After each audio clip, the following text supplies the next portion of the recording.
మా కాంగ్రెస్ పార్టీ జూబ్లీహిల్స్లో విజయం అనేది ఎప్పుడో చెప్పాము, గెలుపు కోసమే పనిచేస్తున్నామని చెప్పాము, గెలుపు కోసమే పనిచేశాము. మేము 30,000 నుంచి 50,000 మెజార్టీ రావాలనుకున్నాము. గెలుస్తుంది అనేది అందరికీ తెలుసు.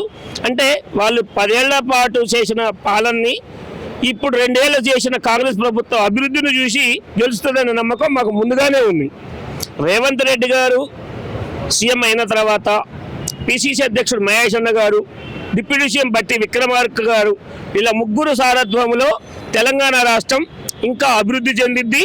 ఇంకా ఈ 5 సంవత్సరాలు కాదు, మళ్ళీ 5 సంవత్సరాలు కూడా కాంగ్రెస్ పార్టీయే గవర్నమెంట్ ఉంటుంది, 100% ఉంటుంది. దొంగ ఓట్లతోనే కాంగ్రెస్ గెలిచింది, న్యాయంగా బీఆర్ఎస్ గెలిచిందని బీఆర్ఎస్ కార్యకర్తలు నాయకులు చెప్తున్నారు. ఏమంటారు? దొంగ ఓట్లతో గెలిచినామంటనా? మరి మాగంటి గోపీనాథ్ 3 సార్లు గెలిచిండు, దొంగ ఓట్లతో గెలిచిండా? సో నేను వాళ్ళకి డైరెక్ట్ క్వశ్చన్ వేస్తా, దొంగ ఓట్లు మమ్మల్ని అంటే మరి అవన్నీ 10 ఏళ్ళు వీళ్ళే ఉన్నారు కదా ప్రభుత్వంలో, మరి అప్పుడు గోపీనాథ్ గెలవడం ఏంటి? దొంగ ఓట్లతో గెలిచిండా? తప్పుగా మాట్లాడొద్దు. ఏ రోజైనా పబ్లిక్ పల్స్ అనేది ఎవరు చెప్పలేరు, పబ్లిక్ నిర్ణయం అంతిమం. కాబట్టి వాళ్ళు ఒక మంచి నాయకుడిని, యువ నాయకుడిని ఎంచుకున్నారు. ఆ యువ నాయకుడిని ఏ విధంగా ట్రోల్ చేశారంటే రౌడీ షీటర్ అని, రౌడీ అని, మరి అదే రౌడీని గెలిపించుకున్నారు కదా. మరి మీరు రౌడీలా వాళ్ళు రౌడీ, మిమ్మల్ని తప్పు అని చెప్పి ఒకసారి ప్రజలు న్యాయ నిర్ణయం ఇచ్చారు.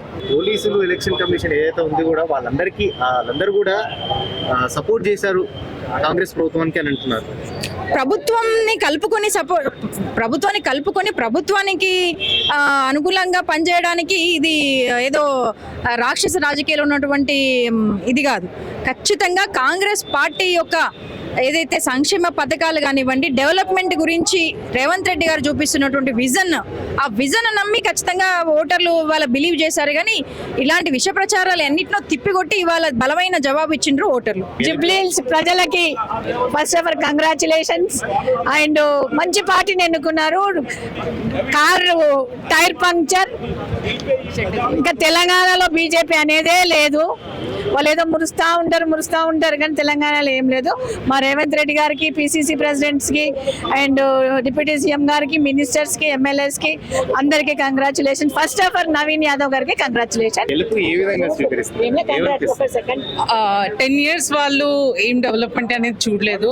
ఇప్పుడు నెక్స్ట్ వేరే డిస్ట్రిక్ట్స్ లో ఎలాగైతే డెవలప్ జరుగుతుందో అలాగే సిమిలర్ గా వాళ్ళకు కూడా డెవలప్మెంట్ కావాలని మమ్మల్ని ఎన్నుకున్నారు. అలాగే నవీన్ యాదవ్ గారు కూడా అక్కడ లోకల్ క్యాండిడేట్, అతన్ని నమ్మి ఓటేసి గెలిపించారు.